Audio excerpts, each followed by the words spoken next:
Pues vamos a iniciar con con el tema de hoy, con la enseñanza de hoy. Antes, nuevamente le damos la bienvenida a todos, ¿verdad? Así que vamos a echarle ganitas, ¿cómo la ven? Este es el tema número 12 de la serie Verdaderos Frutos Espirituales. Este estudio que estamos viendo de la carta de Santiago. Y repito, este es el tema número 12 y se llama Del conflicto a la armonía. Del conflicto a la armonía. Y vamos a estudiar a partir de Santiago, en el capítulo 4, de los versículos del 1 al 10. Yo solo quiero, antes de empezar con el tema, recordar un poquito, resumir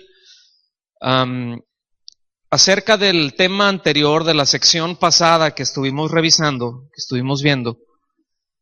Y esencialmente lo que nos dice es de que el conocimiento de Dios, es decir, que un creyente manifiesta conocer a Dios no por lo que dice, sino por lo que hace, por cómo se conduce, ¿verdad?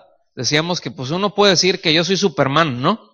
Pero si no vuelo, y si me entran las balas o si me rompo, pues no, es que no es, me explico, aunque uno diga y aunque uno declare y tantas de esas cosas que hay. Estábamos viendo que conducirse de acuerdo a la sabiduría que corresponde al hombre natural, es decir, al pensamiento, a la filosofía humana, que es netamente natural, que es terrenal, que incluso es diabólico. Pues eso se manifiesta, ¿no? en la conducta, y que, bueno, el fruto o hacia donde eso lleva siempre va a ser al caos. Eso siempre va a producir desorden, va a producir pleitos, va a producir incertidumbre, zozobra, ¿sí? Pero que la sabiduría, que el conocimiento de Dios, el fruto, siempre es paz, siempre es armonía, ¿sí? Siempre es gozo, aunque sean los tiempos difíciles, porque eso debemos de tenerlo muy presente. Cuando hablamos de gozo en el Señor, gozo no quiere decir que me estoy riendo todo el tiempo, porque gozo va más allá de las circunstancias. Gozo es una condición interna, aunque las circunstancias sean adversas. O sea, yo puedo estar triste, por así decirlo, o sea, puedo estar así como que eufórico, pero sin embargo tener gozo y tener paz, porque sé que el Señor está en control. No sé si me explico. O sea, gozo no es andar todo el tiempo ja. ¿Ok? O sea, gozo es muchísimo más que eso. Entonces es muy importante. En esta sección vamos a estar reafirmando el tema anterior, pero aquí el apóstol Santiago nos lleva más allá. Aquí de hecho ya lleva a una confrontación con la realidad que se estaba viviendo, ¿sí? ¿Cuál era esa realidad? Y fíjense, es muy similar a lo que ahora se vive. Es muy similar a lo que hoy en día la iglesia vive. Sobre todo la iglesia occidental, ¿sí? ¿De qué estamos hablando? Del desapego a las escrituras, de la falta de la suficiencia en la palabra de Dios, ¿sí? Del hecho de ignorar la palabra de Dios. Ignorar tiene que ver con dos sentidos. Uno es que no lo conozco, que no tengo la información. ¿Están de acuerdo? Es decir, ignoramos muchas cosas, ¿cierto o no? Y cuando digo ignorante o que somos ignorantes, no es a manera peyorativa, o sea, no es para insultar, sino es simplemente que carecemos de la información, que necesitamos aprender, que para eso estamos aquí, para eso venimos, para eso nos reunimos, para eso abrimos las escrituras, para eso se exponen, para eso estudiamos, para eso tenemos nuestros tiempos en casa. ¿Sí están conmigo? Precisamente para obtener la información. Pero el otro sentido de ignorar quiere decir que yo ya lo sé, simplemente decido no hacerle caso. ¿Sí? Eso, cuando decimos no me ignores, ¿no? O sea, pues me estás viendo y haces como si no estuviera. ¿A alguien le ha pasado eso? A ver, ¿a cuántos se las han aplicado? ¿Verdad? Que es feo, ¿no? Oye, estás actuando como si no estuviera aquí. ¿Qué te pasa? ¿Sí me explico? Y ese es ese segundo sentido. Yo les recuerdo que un incrédulo y un verdadero creyente, o sea, puede haber alguien que efectivamente ha creído, que efectivamente ha sido salvo por la gracia que es en Cristo Jesús, a la cual se tiene acceso por la fe, y el Señor pudo haber hecho la obra ya y pudimos haber nacido de nuevo, y ciertamente somos una nueva criatura, lo que nos dice allá en 2 Corintios, ¿no? Que el que está en Cristo, nueva criatura es, las cosas viejas pasaron, he aquí, todas son hechas nuevas. Esto está muy bien. Y puede haber un creyente así, verdaderamente, y puede estar también, como dijimos, un incrédulo. Pero si este creyente ignora la palabra de Dios por cualquiera de las dos razones que acabamos de mencionar, porque no tiene la información o porque simplemente la obvia, la hace a un lado, la ignora, ¿sí? Ese incrédulo y ese creyente se van a comportar muy similar, ¿no? Va a ser bien difícil ver la diferencia. Es bien difícil. O sea, un incrédulo y un creyente ignorante se parecen mucho en su conducta. Se parecen mucho. Es muy difícil diferenciarlos. Y eso es lo que señala aquí Santiago. De repente los creyentes andan metidos exactamente en las mismas broncas que andan metidos los incrédulos. Se meten exactamente en los mismos problemas cuando no debería de ser así. ¿Usted concibe un divorcio entre cristianos? ¿Usted lo concibe? ¿Usted concibe un pleito, o sea, al grado de que lleguen a los golpes? ¿Usted lo concibe? ¿Usted concibe que uno que se dice cristiano o que se dice cristiana le surte al esposo o a la esposa? Porque también son bravas las hermanas. ¿Cuántas dicen aleluya? Pero hay 2, 3 muy bravas. Y yo le puedo contar historias de terror, entre creyentes. Y dices, ¿cuál es la diferencia? Estás metido estás atrapado en la misma broma que lo que está el que no conoce a Dios, que el incrédulo. Entonces, cuando se ignora, aquí ya me voy a dirigir a los creyentes, pero cuando se ignora, otra vez, cualquiera de las dos causas, porque no tengo la información o porque simplemente lo hago a un lado, tiene como consecuencia entrar en una amistad con el mundo. ¿Sí? Ahora, es muy importante, quiero definir estas dos cosas, amistad y mundo. ¿Qué es amistad? Quiere decir compartir afectos personales que se fortalecen con el trato. Compartir afectos personales que se fortalecen con el trato. Eso es entrar. Uno puede tener un conocido, ¿cierto o no? Pero una amistad profunda, ¿cómo se va haciendo más fuerte una amistad? Con el trato. Con el trato. Hay un intercambio de afectos, ¿sí? Pero hay un trato. Y aprendes cosas que al otro le gusta, lo que no le gusta, y se va tratando y va habiendo un intercambio, ¿sí? Y es decir, es una relación, digan conmigo, relación. Ahora, ¿qué es el mundo? Lo que dice la Biblia, pues mundo, bueno, ciertamente está la pelota azul, ¿verdad? El planeta azul, pero la Biblia lo define como cosmos, es decir, habla del mundo como un sistema de vida, como una filosofía, ¿sí? Y entrar en amistad con el mundo, Dios le llama adulterio. O sea, entrar con la filosofía, con el sistema de vida que tiene el mundo, ¿por qué? Porque el mundo está bajo el maligno. Eso no quiere decir que no vamos a cuidar las plantas y el medio ambiente, no tiene nada que ver con eso, ¿sí? Sino que como creyente, entrar en una amistad, en una relación, en un intercambio de afectos con el mundo, se establece un adulterio, es decir, una relación falsa, una relación que no es lícita, espúrea, ¿sí? Porque no hay nada más antagónico a la iglesia que el mundo, mis amados. No hay nada que sea más contrario a la iglesia misma que al mundo. En tanto que el mundo es relativo y todo lo que se mueve, todos los valores, todo lo que lo sustenta, son relativos. Se podría definir así como no todo es verdad y no todo es mentira, todo es según del color del cristal con que se mira. ¿Verdad? Eso es relativismo. Eso es algo relativo.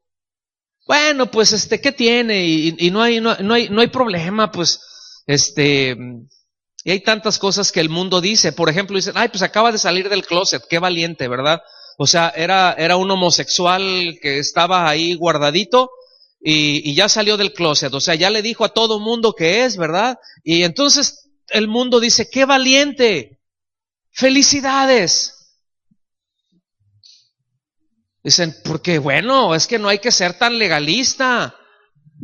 Es que la Biblia, bueno, eran otros tiempos y no, mis amados. Aquí no tiene nada que ver los tiempos y no tiene nada que ver la cultura. El Evangelio va mucho más allá de eso y le voy a decir por qué. Porque en tanto el mundo se sustenta en valores relativos, la iglesia se sustenta en valores absolutos. ¿Ok? O sea, valor absoluto es sí o sí. El sí es sí, el no es no. Aplica para todo el tiempo, en todas las edades. Aplicará siempre, no cambia, por eso es verdad. Una verdad que cambia no es verdad. Si cambia, no es verdad. Esa es una de las dos características que tiene la verdad. Para que una verdad sea verdad, tiene que ser inmutable, es decir, que no cambie, y debe de ser eterna. Siempre. Eso es verdad, siempre. Eso es algo absoluto. Entonces, repito, el mundo tiene un montón de filosofías, tiene un montón de valores, de corrientes éticas y filosóficas, ¿sí? En donde fundamenta toda su conducta, digan conmigo, su conducta. Por ejemplo, algunas de las corrientes, y ahorita vamos a entrar ahí, algunas de las corrientes es el pragmatismo, por ejemplo. ¿Qué es lo que te dice el pragmatismo? El pragmatismo te dice, si funciona, está bien. Mira, si a ti te funciona, eso es perfecto, eso es bueno. Es bueno y es moral, porque te funciona. ¿Sí? Esto quiere decir entonces, si a mí me funciona asaltar un banco, entonces es bueno para mí, porque me funcionó. Entonces lo hace como algo bueno. Me estoy yendo a un extremo, pero en esencia es lo mismo. ¿Sí? El dicho del pragmatismo sería algo así como que en la guerra y en el amor todo se vale. O sea, puedo hacer de todo mientras me funcione. Si te funciona, está bien. Eso es pragmatismo y eso es un error. Porque hay cosas que pueden funcionar, pero no las hace correctas. ¿Cuántos maridos, cuántas esposas, verdad, engañan a su esposa o a su marido? Y les funciona de maravilla el truquito. Eso no convierte el adulterio en algo bueno para esa persona, es destructivo. ¿Me doy a entender? O si eché una mentirita blanca, una mentirita piadosa, decimos, ¿no? Así como que ¿qué tontería es esa? Entonces me funciona. Pues está bien, no pasa nada, es algo bueno. Es porque es preferible decir esto para que no se entere porque le haría más daño. Entonces está bien que se mienta. Es pragmatismo. Y así podríamos describir otras, ¿verdad? No. La iglesia no está fundamentada en eso. La iglesia es columna y baluarte de la verdad. En la iglesia debe estar fundamentado, eso es el fundamento, ese es el baluarte y la columna de la verdad. Es decir, la iglesia se sustenta en la verdad. ¿Y qué es la verdad? La palabra de Dios. Esa es absoluta. Esa es definitiva para todos, en todo lugar. Por eso la Biblia dice lo que es pecado, y lo que es pecado aquí es pecado en China, y es pecado en Timbuktu, y es pecado a donde usted vaya. Si la Biblia dice que eso es pecado, aunque en esa comunidad digan, esto no es pecado. ¿Me explico con eso? Entonces, este asunto, ¿verdad?, del relativismo tan espantoso ha sido una plaga dentro de la cristiandad, sobre todo en los últimos 200 años, pero ha sido una plaga, ¿sí? Ese es el fundamento de algunos movimientos. Uno de los movimientos que hay en la cristiandad, que se llama iglesia emergente o iglesia posmoderna, está sustentada en el relativismo, ¿verdad? Porque rechaza la verdad absoluta. Dice, bueno, sí, la Biblia ahí está, pero no. Y es como aquellos que dicen, no, pues es que nada más quiero sentir, pero no quiero la verdad. Y eso no va por ahí. Vamos a entrar al tema directamente. Fíjense bien, vengan ahí a Santiago capítulo 4, al versículo 1.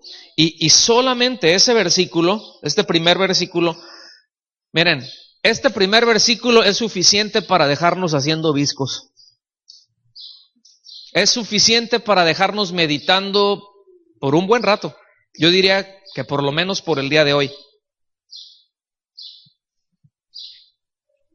Entonces sí se requiere que hagamos un autoanálisis. No, esto no se nos da para que analicemos a los otros. Esto es para que nos analicemos nosotros mismos, ¿sí? Para que veamos cómo está el estado de nuestro corazón en cuanto a nuestra relación con los demás, en cuanto a nuestra relación con nosotros mismos y nuestra relación con Dios, porque a veces andamos peleados con Dios, andamos peleados con nosotros, ¿verdad? Vamos pasando por ahí, nos vemos en el espejo y tú que me ves, pues no me andes imitando, ¿verdad? Porque así somos. A veces hay cosas y ahorita aquí nos dice de qué se trata, pero nos hace estar muy molestos con nosotros incluso. Entonces fíjense bien, voy a leer de corrido el versículo y después me voy a detener, un buen rato por cierto. ¿De dónde vienen las guerras y los pleitos entre vosotros? Digan conmigo, guerras y pleitos. ¿Sabes? Dice, ¿no es de vuestras pasiones las cuales combaten en vuestros miembros? Entonces, primero hace una pregunta. ¿En dónde? ¿Sí? ¿O de dónde? ¿En dónde se origina? ¿En dónde se origina qué cosas? Dice, las guerras. En primer lugar dice guerras. La palabra guerra es la palabra polemos. Es la palabra griega, polemos, que es de donde viene la palabra polémica. ¿Cuántos saben lo que es una polémica? A ver, levanten su mano. Una polémica es, yo traigo un argumento, ¿verdad? Y yo pienso que ese color verde tiene estas características y que es bueno y que es positivo por esto, ¿verdad?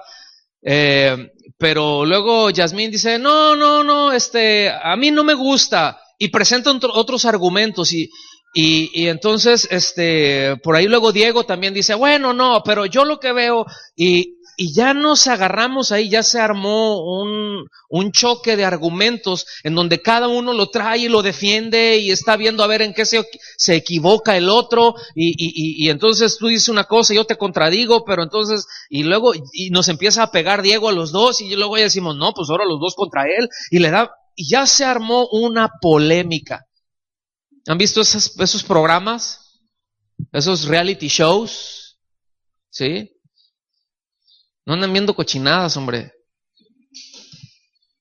O sea, ¿verdad? Que llega y le hablan y se arma un escándalo, se arma una guerra. Ahora, aquí guerra se refiere al arte que enseña, escuchen bien, las ardides o los métodos, las formas de cómo ofender y defender. ¿Cómo ofender? Porque eso es una guerra. O sea, tengo que ver cómo puedo causar un daño, cómo voy a hacer un daño, pero también cómo voy a evitar que me dañen. Entonces, escuche bien, eso es lo que hace, eso es lo que se crea. Si ya lo alcanza a ver, es decir, diga conmigo argumentos. Quiero que noten que estos son pensamientos que se hablan. ¿Sí? Dice, ¿dónde vienen las guerras? Dice, y los pleitos. Pleitos quiere decir conflictos, pero quiere decir quejas. Quejas.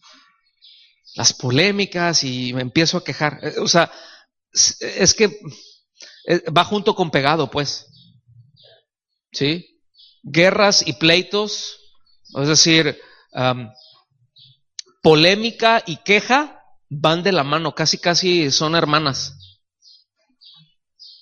Entonces, ¿de dónde vienen las guerras y los pleitos? Entre vosotros, dice, entre ustedes. Es decir, esto, ¿entre quiénes estaban? Entre la iglesia, entre los hermanos, estaban dando pero con el tubo. ¿Sí? Se estaban dando con todo. Entre unos acá y el otro acá, y pues ya sabes, este dijo, y ya se fue, y no, pues yo pienso, pero ¿cómo es posible que piense de esa manera? ¿Y por qué hizo aquello? Si esto no debería ser, y el otro se le une, y el otro lo defiende, y eso era algo que se estaba dando, ¿sí? Y después hace otra pregunta, dice, ¿no es de vuestras pasiones? Digan conmigo, pasiones. Pasiones, aquí es la palabra hedoné, que es de donde viene la palabra o precisamente hedón o hedonismo. El hedonismo es una corriente filosófica también, ¿sí? ¿Y de qué se trata el hedonismo? Bueno, es esa corriente filosófica que se centra en la búsqueda del placer y la supresión del dolor como objetivo de la vida. Para de sufrir, pues. O sea, todo lo que me cause placer y que no tenga dolor con ello. Ese es el hedonismo. Y puede haber en muchos aspectos. De hecho, hay dos escuelas antiguas acerca del hedonismo, ¿sí? Una de ellas, se los voy a mencionar nada más como dato, es la escuela, son escuelas griegas, ¿sí? Esta primera, la cirenaica, que es del siglo V antes de Cristo, ¿sí? Y la otra de los epicúreos, que es del siglo IV antes de Cristo. Pero la primera, la cirenaica, que quien la fundó fue un tipo que se llamó Aristipo, que era un discípulo de Sócrates, uno de los mayores filósofos, sí, que de mayor influencia en el pensamiento occidental.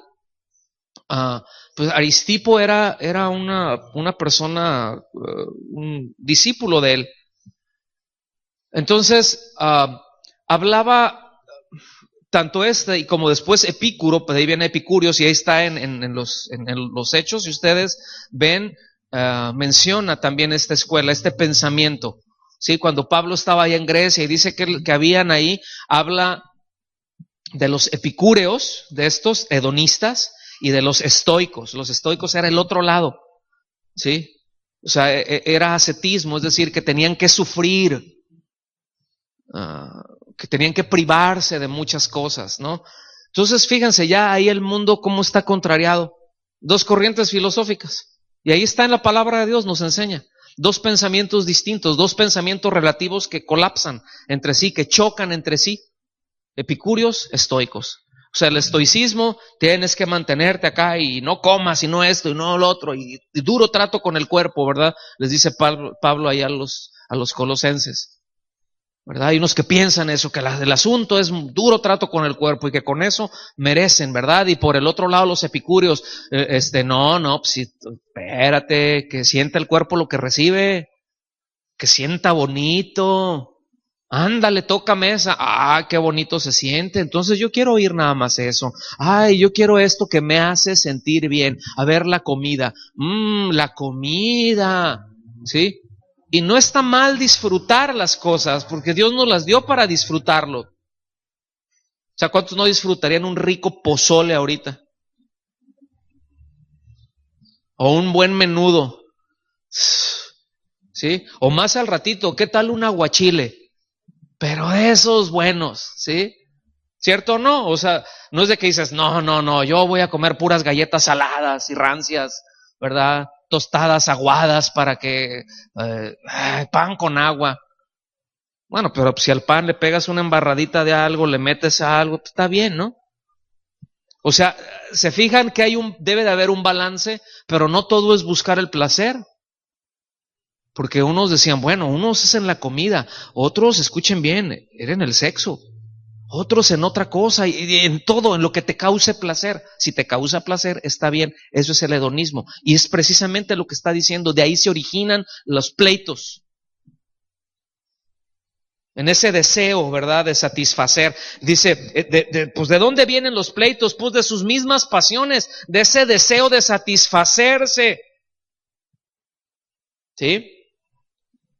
Dice, las cuales combaten. Y aquí el término de combatir habla de luchar, habla de batallar. De hecho, es un término militar que expresa que un ejército está acampado, ya está listo para la pelea.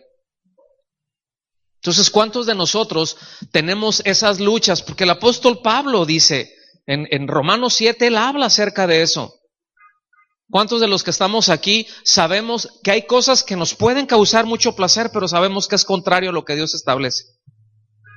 Y decimos, no me voy a ir por ahí, pero es una lucha. ¿Sí o no? Pues, entonces ahí es en donde tomamos decisiones. Y cuando yo decido, escuchen bien, irme por mi placer y satisfacerme yo, ¿qué es lo que se ocasiona? Un pleito, un combate, una lucha. ¿Con quién? Con el que se me ponga enfrente, que se oponga a que yo reciba eso que yo deseo recibir. Me voy a pelear con el que sea que se interponga entre mi placer y yo, entre mi satisfacción y yo. Y si es necesario que haga a un lado a Dios, lo voy a hacer. ¿Me están siguiendo hasta aquí? ¿Qué es lo que todo eso origina? ¿Un caos? ¿Eso es pura sabiduría terrenal, animal y diabólica? Aquí inicia precisamente haciendo ese par de preguntas que sí son muy confrontadoras, ¿verdad? A esa realidad del...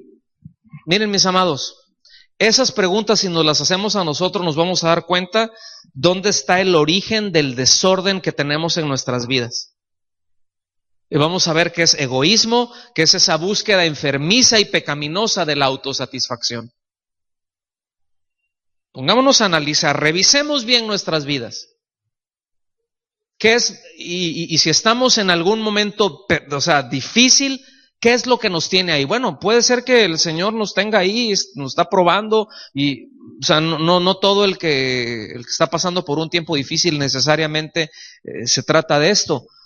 Pero a donde voy, revisemos el origen de los conflictos que tenemos en nosotros, empezando en nosotros y después con los demás y para con Dios, porque hay algunos que pueden venir, levantan las manos y todos, pero están peleados con Dios.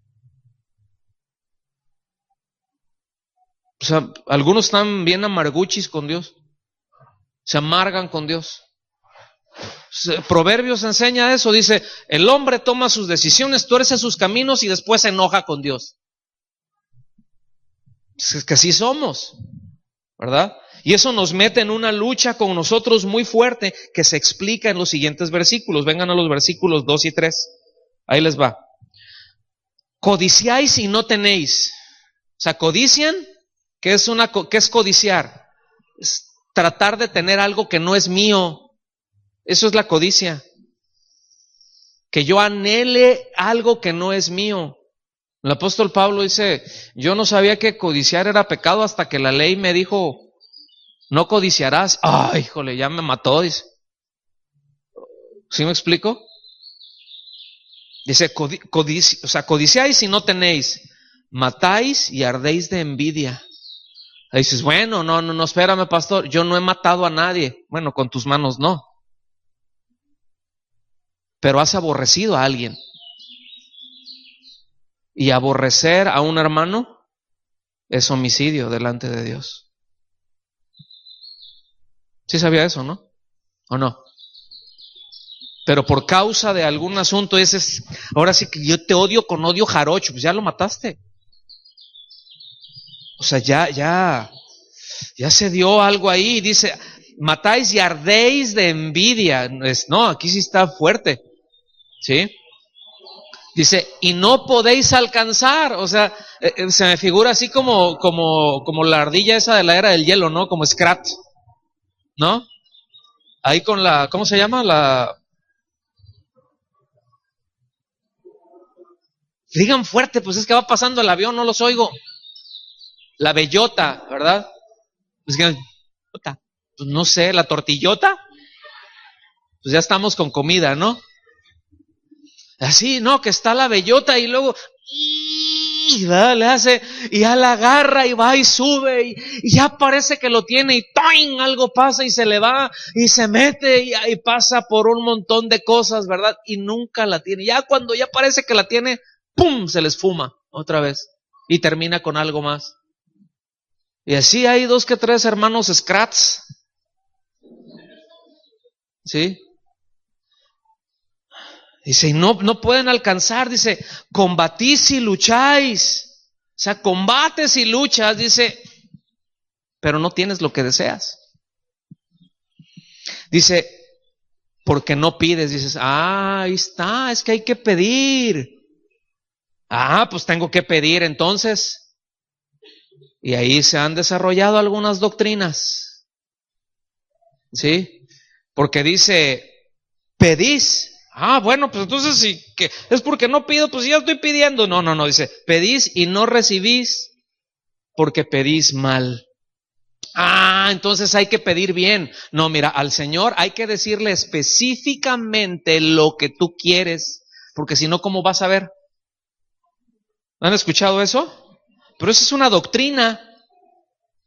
No, casi le tienes que decir marca, color, en dónde lo venden, porque pues no se vaya a confundir el Señor. No, tienes que ser muy específico en lo que pides. Y no está hablando de eso no es pedir mal. Aquí aclara qué es lo que es pedir mal. Dice, y pedís mal para gastar en vuestros deleites. Entonces aquí está aclarando que pedir mal, o sea que no, el asunto no es pedir, y que pedir mal no es de que estés pidiendo una cosa así que, pues no sé, es que ya no le dije si era verde o era azul. O sea, no está refiriéndose a eso, sino que se está pidiendo otra vez para gastar, para derrochar, ¿en qué? ¿Qué dice su Biblia? Ok, deleites, otra vez es placer, es la palabra hedoné. O sea, ¿por qué es lo que está mal? Dice que pides para ese gastar, quiere decir derrochar. ¿Y qué es derrochar? Tú puedes gastar en algo bien, o sea, es decir, tú puedes, si tú vas y digamos que tienes 1,000 pesos para echarle gasolina al carro, suponiendo que tienes carro. Bueno, suponiendo que tienes 1,000 pesos. Bueno, 200 pesos, ¿sí? Y ya, eso que échenle hasta el olor, ¿verdad? Y todo lo que se pueda, ¿no? Entonces tú tienes con tus 200 pesos y agarras y le echan ahí al tanque 200 pesos y la aguja no se movió nada, ¿no? Pero ya le echaste tus 200 pesos. Bueno, ahí pues lo metiste bien.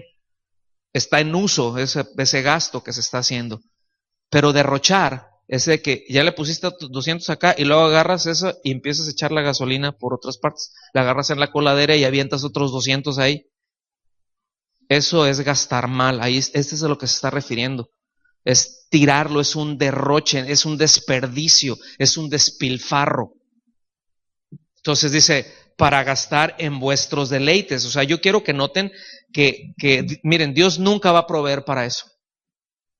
Nunca va a proveer para un placer que trata, y no estoy diciendo, no, pues es que tengo el deseo de mi corazón, ¿verdad?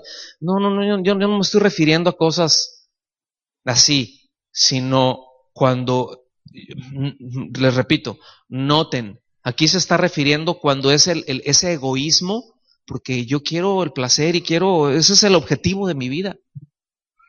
Porque el cristianismo luego se les presentan muchos así, como que el Señor es el que te tiene que saciar y te tiene que proveer de todo lo que tú quieras y deseas, porque Él te tiene que hacer muy feliz y debes de ser muy feliz en esta tierra. Y yo no digo que no, el asunto es en dónde está tu felicidad.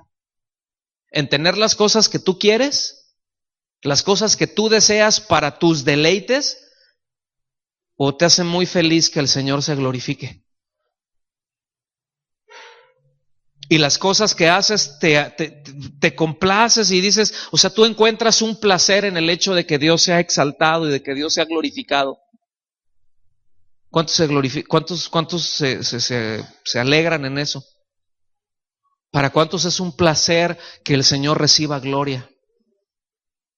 Aunque a veces eso implica que la pasemos mal o que nos tengamos que restringir de cosas. ¿Sí me explico o no? Yo les voy a hacer miren, luego hay, esto es un paréntesis, porque luego hay tantos trucos en el asunto de esto, ¿verdad? Que los podemos disfrazar como algo piadoso. Ustedes han visto luego cuando se anuncia así, un viaje por el Caribe, ¿verdad? Con los predicadores más famosos y los mejores salmistas, dicen, ¿no? Y ahí van 2 que 3 cuentachistes, ¿verdad? Y esto es para matrimonios, y después va a haber una sesión acústica, ¿verdad? Con el salmista fulano de tal, y van y se meten $3,000 por persona luego en un viaje, en un crucero, y dicen, ay, me estoy deleitando en el Señor, pero no son capaces de dar para misiones. ¿Cómo hay que? ¿Ah? O sea, cuando dices, no, espérame, eso ni edificantes, es un placer que uno lo puede disfrazar de piedad. Hay cosas que son así, debemos de tener mucho cuidado, por eso tenemos que revisar nuestro corazón, por eso tenemos que ver en dónde se originan esos asuntos. ¿Sí me estoy dando a entender o no? Porque casi me quedaron viendo así como, también los voy a ver así. No, aquí se está refiriendo que la guerra es fruto de deseos ilícitos, hermanos, que los conflictos es ese fruto, ¿sí? Es el resultado de la codicia que resulta en una frustración por no cumplir antojos tan ardientemente deseados.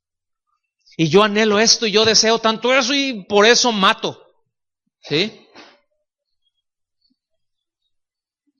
Y no es así, porque pedís mal para gastar en vuestros deleites. Esa es la razón de esa tensión que describe aquí, ¿verdad?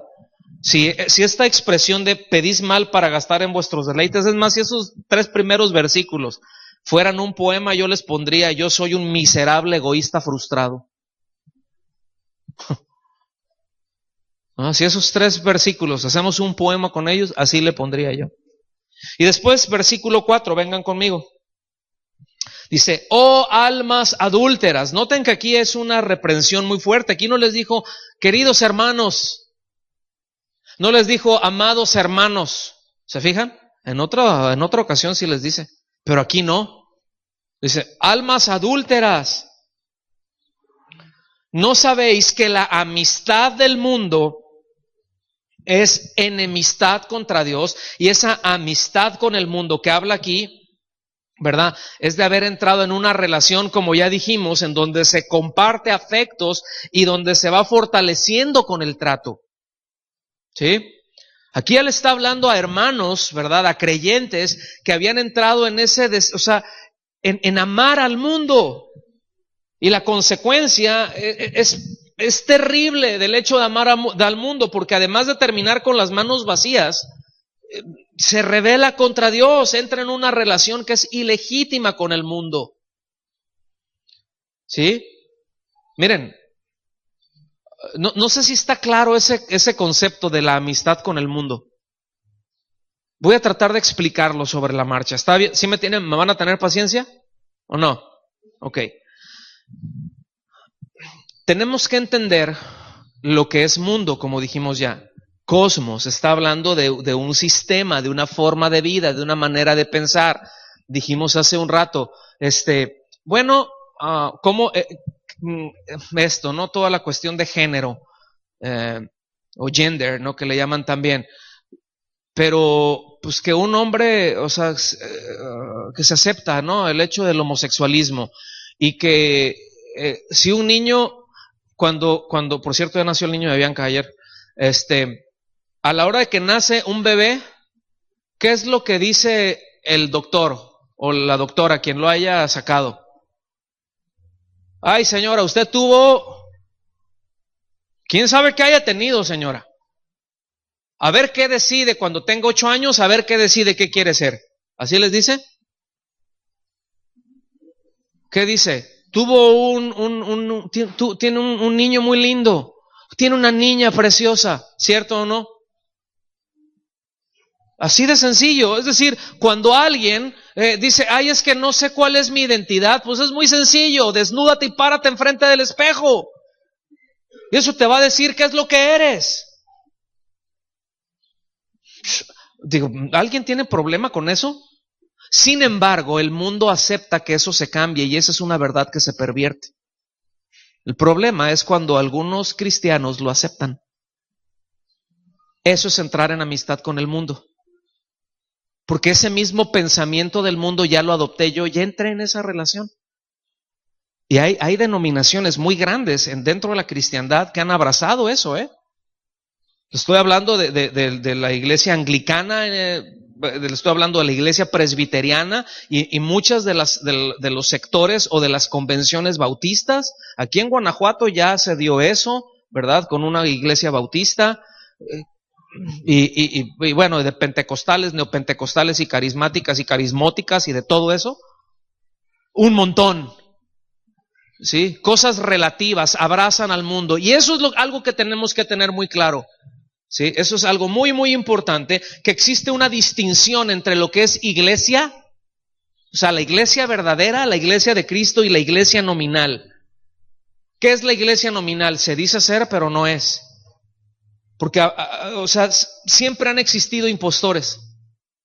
Siempre los han habido. Amar al mundo y llamarse cristiano, mis amados, es lo más incongruente. Así de sencillo. ¿Sí? ¿Verdad? Y ni qué decir de buscar la aprobación del mundo para ser premiados por el mundo, para ser admirados por el mundo. Usted encuentra a creyentes, ¿verdad? O pseudo creyentes, al menos nominales, se dicen cristianos, pero buscan la aprobación del mundo. Y de hecho el mundo los premia, les dan sus Grammys. ¿Cómo hay qué? Decimos, ay no, y dicen, no, es que ahí brilla la luz de Jesús. ¿Cuál brilla la luz de Jesús si nunca lo exponen? Que brilla la luz de Jesús, a ver, a la hora que le entregan su trofeito más sus $150,000, ¿verdad? Que diga, ay, bueno, miren, gracias por este reconocimiento, pero este reconocimiento para mí vale lo mismo que el estiércol. Y arrepiéntanse. Ahí brillaría la luz de Jesús. ¿Pero qué le harían? Le dan un puntapié que lo mandan a 5,000 kilómetros de ahí y pierde todo y jamás lo vuelven a invitar, y su carrera, su ministerio cae, pierde mercado. Así de sencillo. Buscan la aprobación del mundo, o bien que hay de utilizar estrategias y métodos que el mundo aprueba para ganarlos para Cristo. ¿No es lo más absurdo eso? ¿Qué diría usted de, bueno, vamos a hacer un concurso de baile? ¿Por qué hacen concursos de baile? Y no se crea que ponen ahí la de alabaré al... No. O sea, meten, música del mundo y hacen un concurso de baile, ¿verdad? Dentro de las congregaciones. Y pues ahí están los hermanitos, aleluya, y dicen, no, pues es que es para atraer a la gente. Entonces ahí luego los ganamos para Cristo. ¿O qué me dirían ustedes de una reunión o reuniones de jóvenes en donde se hacen, por ejemplo, concursos de pijama, que se hacen pasarelas de pijamas? O sea, todo esto que le estoy diciendo, mis amados, no lo estoy inventando. Está, y hay evidencias de eso. Y obviamente se molestan cuando uno expresa esto. Pero yo no sé ustedes, a mí me indigna eso, pero me queda claro, eso no es la iglesia de Cristo. Eso es algo que pretende ser, al menos nominalmente lo es, ¿verdad? Y salen ahí, ¿verdad? Y a ver el modelito, y ahí viene la hermanita, ¿verdad? La jovencita de tal, y ahí viene y sale con su baby doll. No estoy exagerando. Vienen con su baby doll y pues se da sus vueltecitas y todos, aleluya, gloria a Dios, dicen, aquí estamos, no, qué alegría. No, pues así sí dan ganas de venir. ¿Y cómo se pone? Pues así, o se reúnen, ¿verdad? Se juntan ahí y de ahí se van a un antro. Y tienen su reunión en un antro. O sea, no les estoy exagerando. ¿Usted puede decir que esos son creyentes? Yo digo que no. Porque es lo más contrario, es lo más antagónico a lo que la Biblia enseña. ¿Sí o no? Este pasaje, vengan por favor a 1 de Juan capítulo 2, versículo 15, pero es un pasaje con idea paralela. Primera de Juan 2:15. Y como eso, mis amados, les puedo poner otros 30 ejemplos, pero no tiene caso. Mejor vamos a ver qué es lo que la Biblia dice.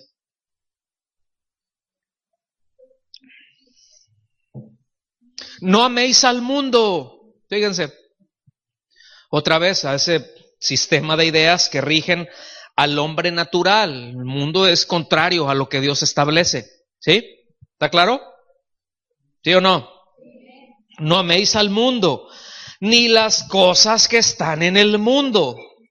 O sea, en otras palabras, ni los elementos que se originan de ese sistema ideológico contrario a Dios. Dice, no améis al mundo, ni las cosas que están en el mundo. Y escuchen, si alguno ama al mundo, el amor del Padre no está en él. ¿Esto qué quiere decir? Que el amor del Padre no está en él, que no ha nacido de nuevo. Y aquí el amor que menciona, ¿sí? Para amar al mundo, habla de un amor que vincula, habla de un amor que une, ¿sí? Que ocasiona una comunión íntima y una devoción. Fíjense de lo que está hablando. Está hablando de un amor de intimidad, ¿sí? Es el amor que Dios demanda para sí mismo.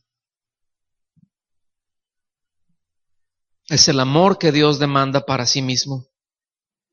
¿Sí? ¿Cuál es el resumen de la ley? ¿En cuántos mandamientos se puede resumir toda la ley? El primero, ¿cuál es? Amarás al Señor tu Dios con toda tu mente, con todas tus tripas, con todas tus fuerzas, con todo lo que tienes, con todo lo que eres, con todas tus emociones, con toda tu alma, con todos tus pensamientos, ¿sí? O sea, vincúlate al Señor con todo. Dice, y a tu prójimo o a tu hermano como a ti mismo. Ahí está. Es ese amor que vincula, te lleva a un vínculo. ¿Están aquí conmigo? Sí. Entonces, ¿qué es lo que nos debe de vincular a Dios y a los hermanos entonces? ¿Un reglamento? ¿Qué es lo que nos debe? ¿Un nombre de una denominación? ¿Qué es lo que nos vincula con Dios? ¿Ah? El amor. Nosotros le amamos a Dios, ¿por qué?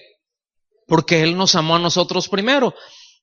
El amor de Dios está en mí, respondo en amor al Padre.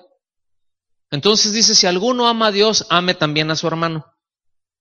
Así de sencillo. Qué sencillo, ¿no? La verdad es que es muy sencillo, es muy claro. Dice, pero no ame al mundo.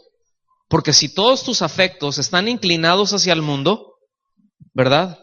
Si todas tus prioridades, todos tus valores mediante los cuales se ordena el hombre natural, los traes metidos en tu corazón de una manera continua y estás excluyendo a Dios de tu vida y de tus decisiones, si tú te gobiernas como el mundo se gobierna, ¿cómo se gobierna el mundo? ¿Incluye o excluye a Dios? Lo excluye. ¿Cómo se gobierna? ¿Cómo estás gobernando tu vida? ¿Incluyes o excluyes a Dios? No me contestes. Pero hay que meditar en esto. En las decisiones importantes de tu vida, ¿incluyes o excluyes a Dios? Hasta en los detalles más sencillos, ¿lo incluimos o lo excluimos? ¿Será que Dios está interesado en formar parte de cada detalle de nuestra vida? ¿Será válido el hecho de perdí mis llaves, que vaya y le diga al Señor, Señor, ¿me puedes decir en dónde están? ¿Me ayudas a buscarlas? ¿Será válido? ¿Y por qué luego lo hacemos a un lado? Ay, no, Dios está muy ocupado acá y Dios está diciendo, para mí eso no representa ningún problema, y luego te dice, ¿cómo le hago con este asunto? ¿Cómo le hago con esto otro? A ver, pues esta persona quiere tener amistad conmigo, Señor, ¿tú cómo ves? No, lo hago a un lado y no lo considero, porque nada más yo lo considero en las cosas importantes, decimos. Pero las cosas grandes e importantes en nuestras vidas se van formando del día a día, mis amados. O nada más dejamos al Señor para el día domingo o el día de reunión. Y salgo de aquí y uno puede decir, ay, qué buen mensaje, ay, esto, sí, pero ya sale uno de aquí, ya se le olvidó y sigue tomando las decisiones como si Dios no existiera. Y piensa como piensa el mundo y decide como dice la comadre. Y cuando hay un problema, ¿verdad? Con mi papá, con mi mamá, con mi esposo, con mi esposa, voy y le digo ¿verdad? En el caso de los jóvenes, a veces voy y le pregunto al adolescente o al joven de mi misma edad que está igual o peor de tapado que yo. ¿Qué me aconsejas? Y te dicen, no, pues vete de tu casa. Y el otro, ¿sí, verdad? Es que no entienden, ¿no, verdad? Y ya se metieron en un problema porque no están considerando a Dios, están considerando a otro igual de tonto que él. Así de sencillo.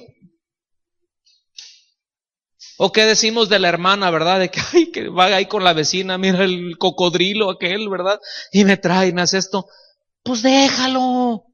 Échale puños de sal a su comida para que sepa, a ver, y si no, que se planche él, ponle la camisa que tenga 25 rayas. ¿Sí? Oye, sí, ¿verdad? Pues sí, pues si no te atiende, pues no, ¿verdad? Pues no. Y ya viste aquel, la cual, ay, ese sí te pone atención. Ay, no, pero, no, ¿qué tiene? ¿Qué tiene de malo? A ti te la hacen, ¿a poco no? Y empieza, oye, pues no está tan de mal los bigotes, ¿verdad? Y ya lo está considerando, y ya está pensando como el mundo piensa, y empieza a acariciar una idea, y al ratito la lleva a una conducta equivocada, empezando por tener una actitud incorrecta, contraria a lo que Dios establece. Eso es amistad con el mundo, eso es amar al mundo. A eso le dice almas adúlteras. No, tenemos algo, vamos con Dios, ¿qué dice tu palabra, Señor?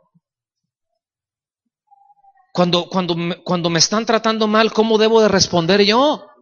Cuando me están tratando injustamente, ¿cómo debo de responder? ¿Qué debo de hacer en esta circunstancia? La palabra de Dios nos enseña y tenemos al Espíritu Santo. Bueno, si es creyente, el Espíritu Santo mora en usted y el Espíritu Santo inspiró la palabra. Entonces, qué bendición que podemos sentarnos, abrir la Escritura y tener al que la inspiró en nosotros y que nos la pueda explicar.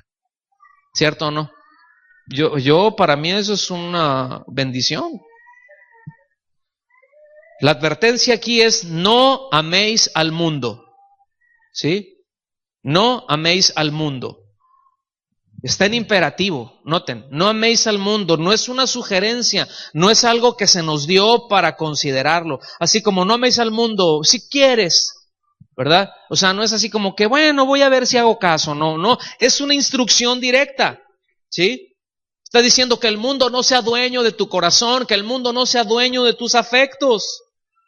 Eso es lo que nos está diciendo. Porque después viene una confrontación. Si alguno ama al mundo, o sea, si alguno persiste en amar al mundo, concluye, el amor del Padre no está en él. ¿Por qué? Porque es una antítesis. ¿Qué es una antítesis? Es una contrariedad de dos juicios o de dos opiniones. O sea, amar a Dios y amar al mundo es lo más antagónico que existe. Son dos opiniones que chocan, que no se pueden llevar, ¿sí? Que son de naturaleza totalmente contraria. ¿Por qué? Otra vez, porque el mundo está bajo el maligno. El mundo rechaza lo que Dios establece. Tú le empiezas a hablar a alguien, tú mencionas a alguien en el mundo, ve los medios de comunicación, tú mencionas a Cristo, mencionas la Biblia y ya te dicen, no, qué intolerante. Pero puedes mencionar el Corán y dicen, qué inteligente. Escúchenme bien, hay un estudio sociológico que yo vi hace como unos 15 años y que decía que ¿me ayudan ahí, por favor? Que mencionaba que la tendencia que iba a haber en el mundo en los siguientes años, o sea, en la gente, decía, era una búsqueda de espiritualidad. ¿Qué es esto de una búsqueda de espiritualidad? O sea, que sentirse muy espiritual. Usted ve a muchas de las personas, ¿no? Y tú que, no, pues yo soy budista. Ay, qué bien. No, pues yo, la nueva era, o esto o aquello. Ay, muy bien. No, pues ¿y cómo vas? Ay, fíjate que me está yendo súper en mi clase de yoga. ¿Sí?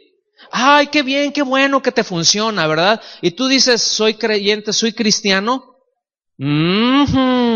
Ah, es eso que no les dejan hacer nada, ¿verdad? Y empieza el asunto, ¿sí o no?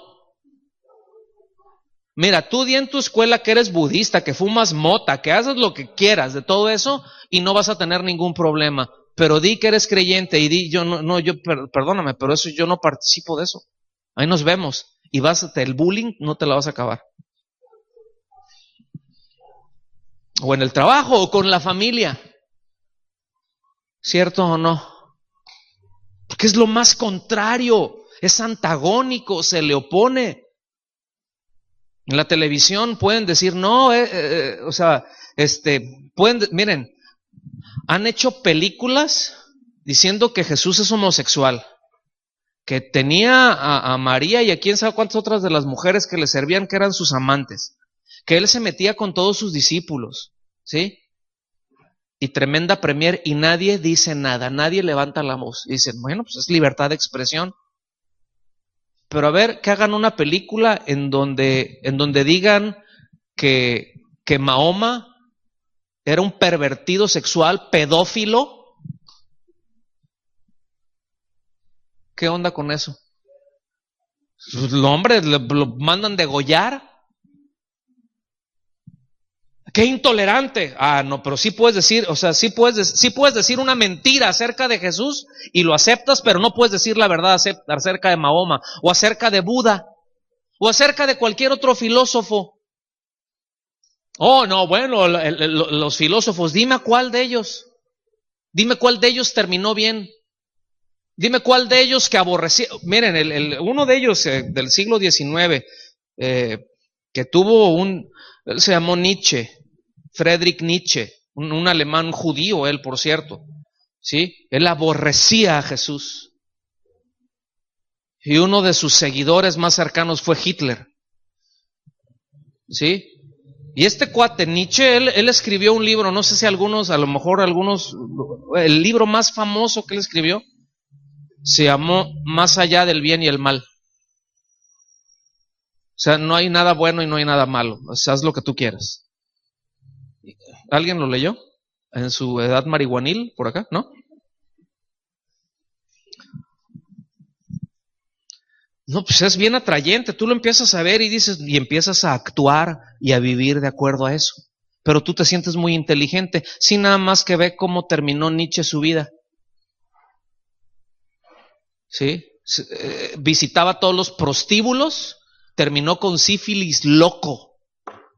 Hablando consigo mismo, ¿no? Sin saber quién era él, terminó loco, desquiciado, tarado, rechazando al que aborreció a Jesús, ¿verdad? Para a la hora de morir enfrentarse a él como juez.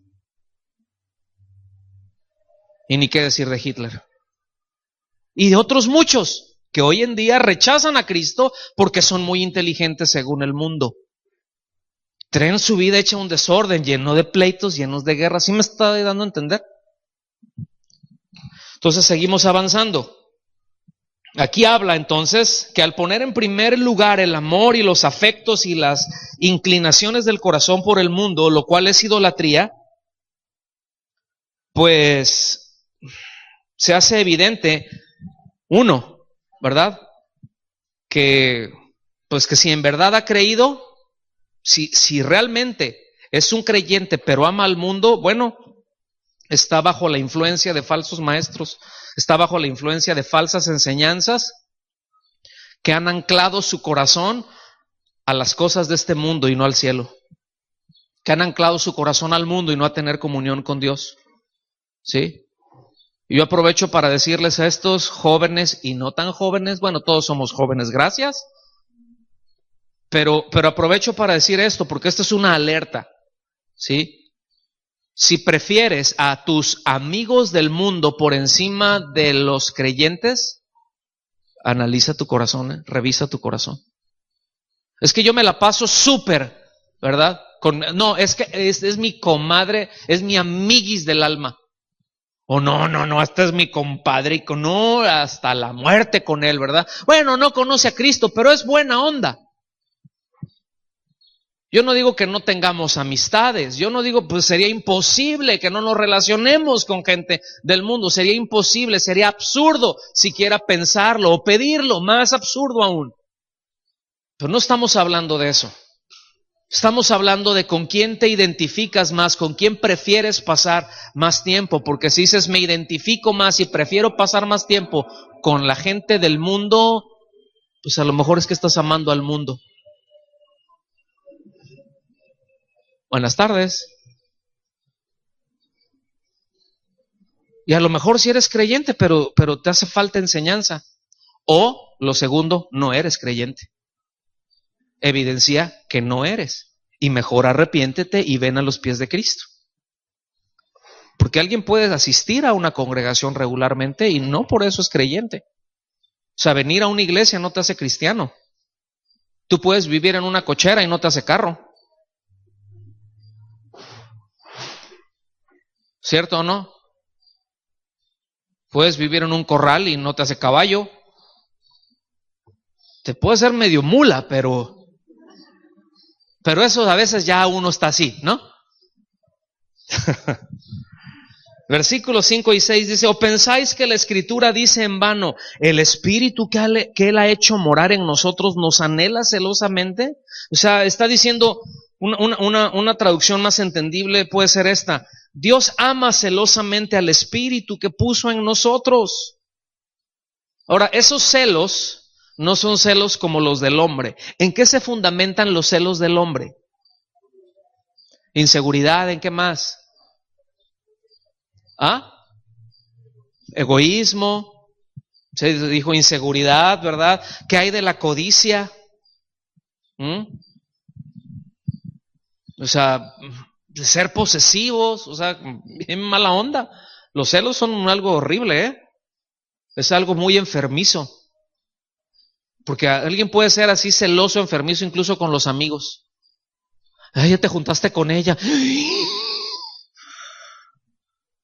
¿Verdad? No, tienes que definir, ella o yo, pero no puedes tener a las dos. Ay, voy.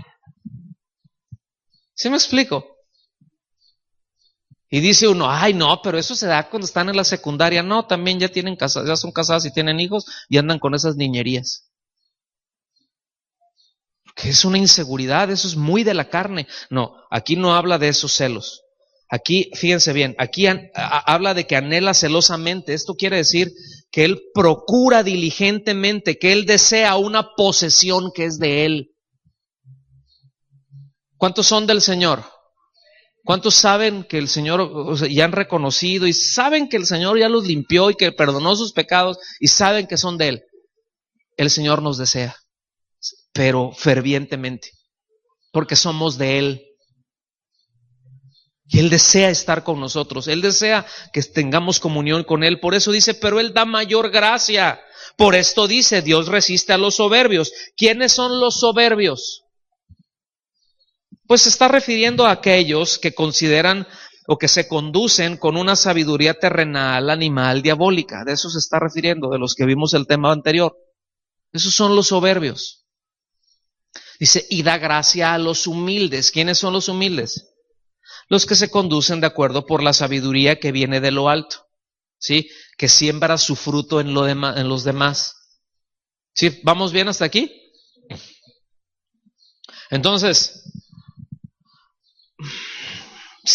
está hablando aquí que la cura para el conflicto en el espíritu del hombre, ¿verdad?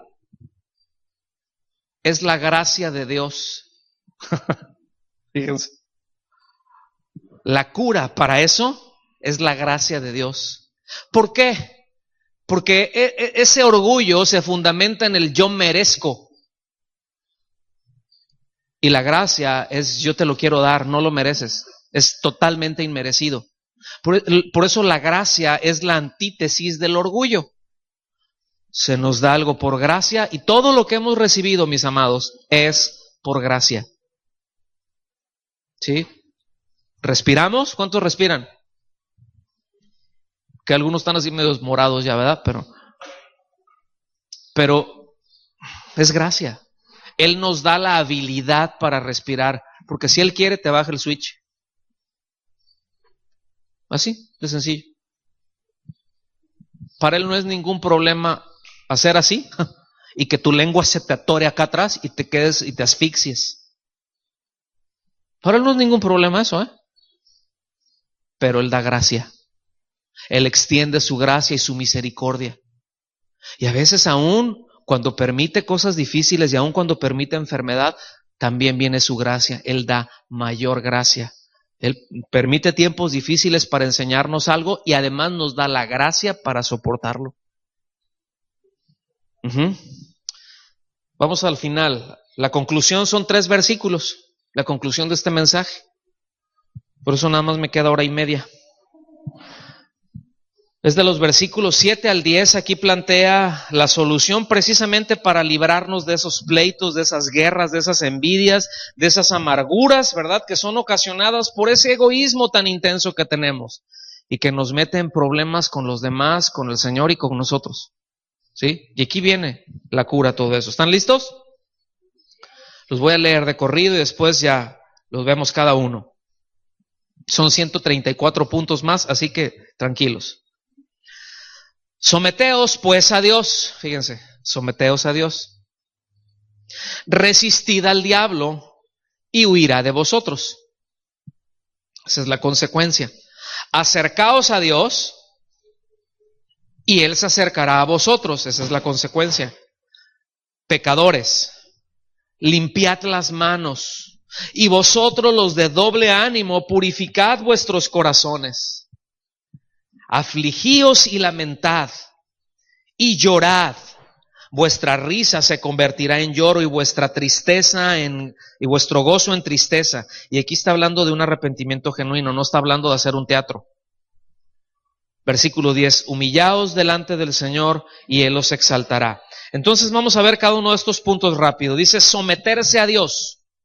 ¿Qué es someterse a Dios? Quiere decir subordinarse a Dios, ponerse bajo las órdenes, bajo la autoridad, en sujeción a Dios, pero esta autoridad, esta sujeción, escuchen bien, es porque hay una dependencia de Dios. O sea, no solamente me sujeto a ti, a tu autoridad, sino que aún dependo de tu autoridad. O sea, es tu autoridad la que me sustenta, entonces no tengo ningún problema en someterme a ti, porque es tu autoridad de donde viene mi fuerza, es tu autoridad de donde viene mi sustento, eres tú, Señor, es tu reino, es lo que tú estableces. ¿Están aquí conmigo? Me someto a ti porque eres bueno, me sujeto a tu autoridad porque eres absolutamente santo. Y puedo empezar a ver todos los atributos de Dios. Y cuando usted ve los atributos de Dios, ¿no se va a sujetar a Él? ¿O se le va a poner a las patadas?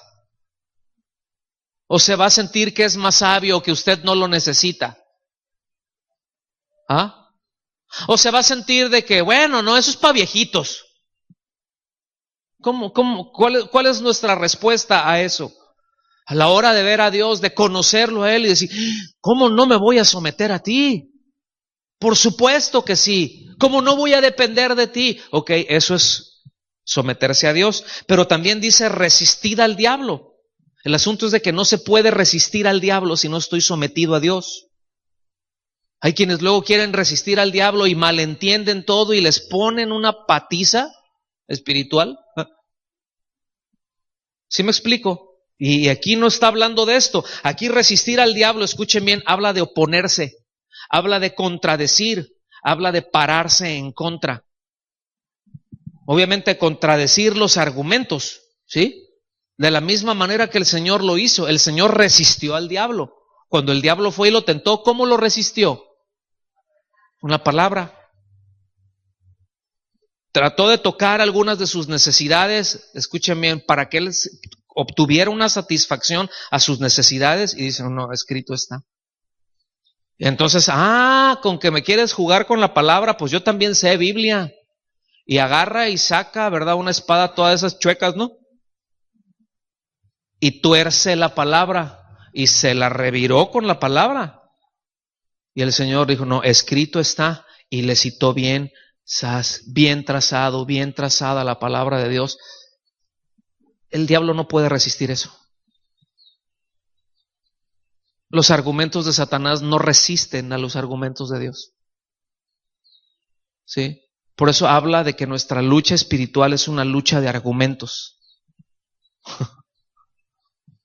¿Sí? En nuestra mente es una lucha literalmente de argumentos. Luego hablaremos más de eso. De hecho, ya hemos hablado acerca de eso. Lo tercero dice acercarse a Dios, acercaos a Dios, ¿verdad? ¿Qué quiere decir acercarse? Pues habla de moverse. Uno tiene que dejar la posición en la que está, ¿sí?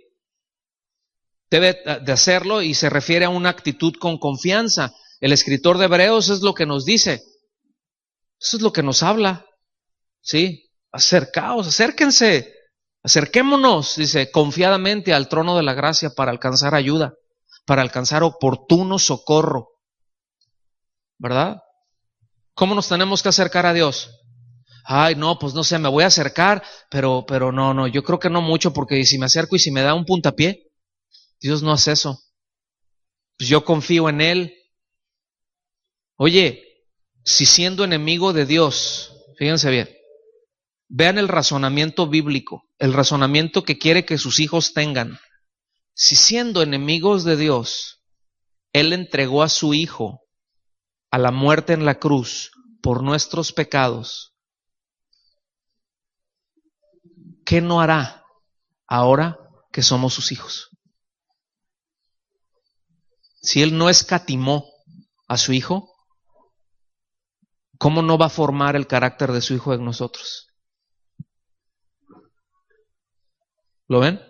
Entonces, eso debe ser suficiente argumento para acercarnos de una manera confiada a Él. Pero va más allá, dice, acercaos a Dios. Y luego que dice, y Él correrá de ustedes. Correten a Dios, dice.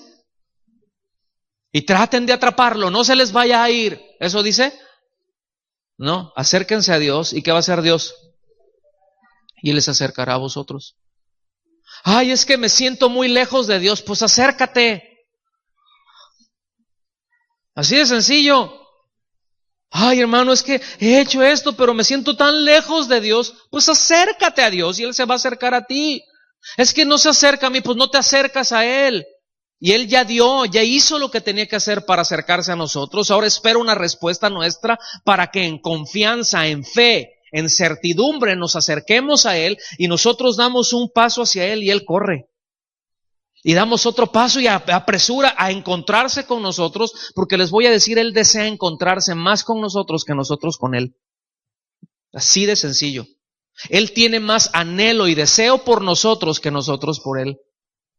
Acerquémonos a Dios, mis amados. Por eso decíamos hace rato al empezar la adoración, vamos más allá de lo que siempre hacemos. Luego llegamos y estamos todos aguacates. Luego una actitud tan bofa, tan vacía, tan hueca, tan desganada, que dices, esto es una falta de entendimiento. ¿A quién nos estamos acercando? No nos damos cuenta quién es Él, no nos damos cuenta lo que Él ha hecho, y nos falta ese fuego en el corazón y esa pasión en nuestra alma. ¿Cómo no me voy a acercar y levantar mis manos y cantar fuerte y decirle y exaltarlo a Él, siendo Él quien es? Pero si, como dijimos, dejamos a esos dos siervos, si nos los traemos y andamos con nuestros rollos y no nos acercamos a Él porque andamos metidos en las mismas bromas que está metido el mundo, ¿cómo se va a acercar Él? ¿Lo alcanzan a ver? Entonces, fíjense, estas acciones de someterse a Dios, de resistir al diablo, de acercarse a Dios, esto tiene que ver para todo creyente en todo tiempo. Eso es el ABC, ¿ok? Para todo creyente, por ser creyente, se somete a Dios, resiste al diablo y se acerca a Dios, porque esa es la esencia, esa es la base de la comunión con Dios. ¿Ok? Ahora, acerca de las siguientes acciones que trata aquí, pues es con quienes tenemos algunos asuntos pendientes por resolver en nuestra vida. Y digo tenemos porque no creo que alguno de nosotros escapemos. Yo al menos no. De continuo tengo que estar arreglando cosas con Dios. ¿Qué hay de usted? Bueno, entonces nos dice esto: limpiar las manos. ¿Qué es limpiar las manos? Quiere decir remover impurezas, habla de purificar, ¿sí? Ahora les recuerdo que manos habla de conducta. Entonces, ¿qué quiere decir? Remover las impurezas de nuestra conducta. ¿Ok? ¿Qué cosas qué cosas estoy teniendo en las cuales esa conducta muestra una impureza? ¿Qué actitudes estoy teniendo que no huelen bien, que no están bien, que no son aceptables para Dios? Bueno, de eso dice, límpiate, limpia tus manos, corrige tu conducta, limpia tu conducta, ¿sí? Pero también va más allá. Dice, no nada más lo externo. Limpiar las manos es algo externo, pero no se queda en lo externo. Dice, purifica el corazón. ¿Se fijan? O sea, va mucho más allá. No es nada más lo de afuera. Ciertamente, dice, bueno, es que Dios ve el corazón. Sí, nosotros vemos la conducta, pero Dios también la ve. Pero Dios no nada más ve la conducta, Él ve qué es lo que motiva esa conducta. Por eso dice, purifica el corazón. Y purificar el corazón quiere decir consagrarse. Fíjense, quiere decir apartarse. De hecho, la raíz para la expresión de purificar el corazón es santificarse. Es una expresión que se utilizaba cuando iban a hacer algunos votos, como por ejemplo los votos del nazareato. Era uno de los votos que se hacían. O sea, era una consagración, decir voy a vivir para el Señor, y esos votos incluían ciertas cosas que había que hacer, ¿sí? Ahora, ¿qué es lo que nosotros? Y eso es una enseñanza muy bonita, que en alguna ocasión daremos eso, ¿no? Acerca del nazareato, lo que representa cada elemento. Pero, ¿cuál es el punto? Es consagrar mi corazón. O sea, mis afectos son para ti, Señor, no son para el mundo. Y me voy apartando. Por eso dice el que se santifica, el santo, el que se santifica, santifíquese aún, dice. O sea, estás caminando en santidad, estás buscando al Señor. Bueno, síguelo haciendo, porque todos los días vamos a encontrar cosas que hay que corregir. Yo al menos, si usted no. Y después dice afligirse y lamentarse. Esto habla de arrepentimiento, no está hablando de ascetismo. Esto habla de un arrepentimiento, habla de reconocer la condición en la que se está. Y cuando uno que anda mal reconoce verdaderamente la condición en la que está, la verdad es que es doloroso y nos quebranta. ¿Sí o no? Cuando vemos que andamos con nuestros rollos y vemos todo lo que el Señor, o sea, lo vemos a la luz de lo que Él ha hecho, ¿no se quiebran? O sea, ay, se siente uno la peor cucaracha del universo, ¿cierto? O sea, tú te das cuenta y realmente dices, esta es mi condición delante de ti, perdóname, Señor, y te arrepientes y recibes el perdón, porque es por la fe, no por el sentimiento. Alguien puede decir, es que yo no siento que me perdona Dios, pero es que no es por sentimiento, es por fe. Él dice que si nos arrepentimos nos perdona, entonces me acerco y me perdonas y me limpias, ¿sí? Pero ese proceso hay un dolor, ciertamente. Porque yo les voy a decir algo, si pecamos habitualmente y no nos constriñe y no nos duele el ofender a Dios, probablemente o estamos bien cauterizados o no somos hijos de Dios y amamos al mundo. ¿Sí lo alcanzan a ver o no? Entonces eso es para todos, y ya después al final, es humillarse delante de Dios. Humillarse delante de Dios. Esto quiere decir bajar el corazón. Habla de abatirlo. ¿Sí? Abatirlo. No abatirlo. Porque hay que limpiarlo. No hay que batirlo. Pero bajar el corazón es humillarnos. Es lo contrario del orgullo y de la soberbia. Alguien escribió algo muy... Está interesante, ¿no? Dice que el camino al cielo es cuesta abajo. Tiene mucha sabiduría. O sea, yo constantemente me estoy bajando. ¿Y qué es lo que hace el Señor cuando alguien se baja? Él te exalta.